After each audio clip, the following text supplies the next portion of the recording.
Greetings and salutations, my name is Deltran doing Fire Emblem Heroes, trying to turn Clarisse into a PvP demigod, and honestly there isn't much new here folks, so if that satiates you, then consider giving me a like for saving your time, and let me know if you'd like to hear more of these reviews, but if you want to know more, well, let's get to it.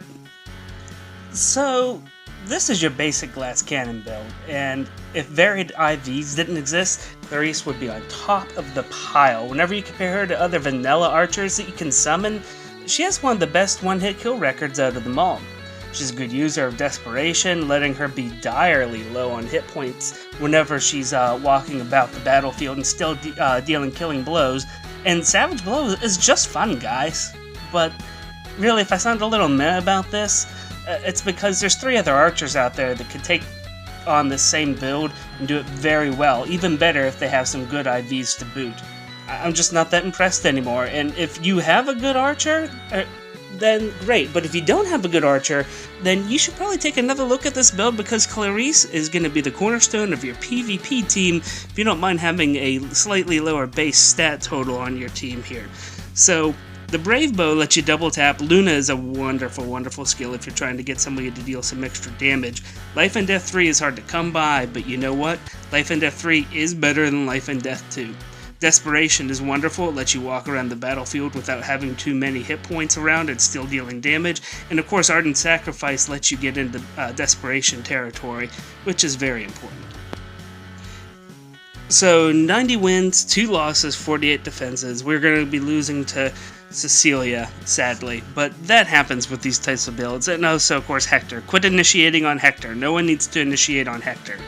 If the entire battlefield's filled with people who have Fury, then 67-4 and 90 or 69, not 96. Sorry, we're adding a few more people here to our loss record. The thing is that underneath these things, I mean, we're leaving a lot of good units on the table. She's not finishing off several key people, and you can see the lineup right there. Those are just the popular ones in the current PvP meta. So you might want to go ahead and go back and check for yourself. But I mean, none of those heroes are good to leave on the table. They're gonna ruin your run, and that's one problem with these builds. But on the other hand, if you don't have a good archer, as I mentioned, you could go ahead and spec Clarisse up this way, and she's going to go ahead and wreck a lot of things for you, and what she doesn't wreck is going to be left in a crippling ruin. So go ahead and check this out if you need the extra firepower. If you've seen it before, well, it's nothing new here.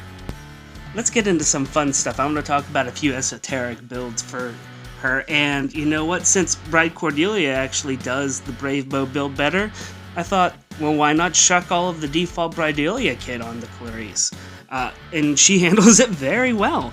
Instead of debuffing the field, she buffs her friends. The defense and res bonus from the Cupid Bow will buff Blade Tome users, and I mean, so does Rally Attack and Speed. You can get both of these off of one Bridelia if you have a crappy one to spare. Just make sure you have Rally Attack already on your Clarisse from somewhere.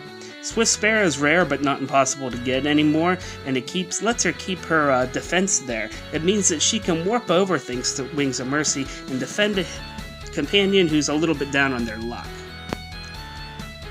You can probably switch out that Spur Res for Breath of Life if you want something that's maybe a little more effective, because at that point in time, if the person you're defending is endangered from a ranged mage, there's no way that you're going to be able to help them out just by giving them a couple more points, and Breath of Life might actually give them a couple extra hit points and maybe help them push them over the top if they were just slightly polished off.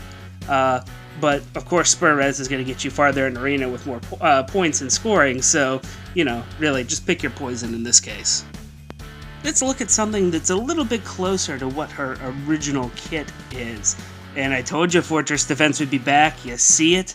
So, this build keeps everything that's neat and unique about Clarisse and gives it a boost by ensuring that we can take out some blue threats and gives her the ability to tank just a little bit more. Note that the reason we lose to 3 heroes here isn't because we're weaker than the previous build, it's simply because we don't kill them before they kill us. Once we have all the debuffs applied from the bow and from threat and defense, we're really in good shape. Now, this build isn't about soloing the field, it's simply about removing the advantages everybody else has from good IVs and buffs, so that our team can do what they need to do. Lastly, Fire Sweep Bow's a thing, and this build has a lot of punch. Playing with the true damage is also fun, so we throw out as much damage as we can on our turn so that we can let our teammates save us with a reposition or a big nuke.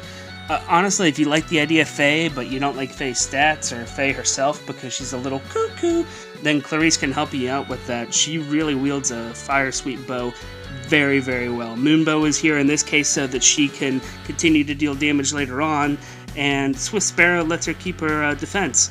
Otherwise, reposition's good because at this point she's just a team player trying to help out, and so reposition sometimes is better whenever she just can't really make the shot. And hey, if you could do me a favor, and if you're on mobile, rotate your phone back to portrait mode. If you're on your computer, hit escape to exit full screen, and click that like button if I gave you something to chew on. It'll encourage me to keep on keeping on. Subscribe if you want new builds delivered to you hot and fresh like grandma's cookies. And if you are interested in cheap builds for her or a defensive build for her, I have links for you right now. Thanks guys, I greatly appreciate it, and until next time, take care.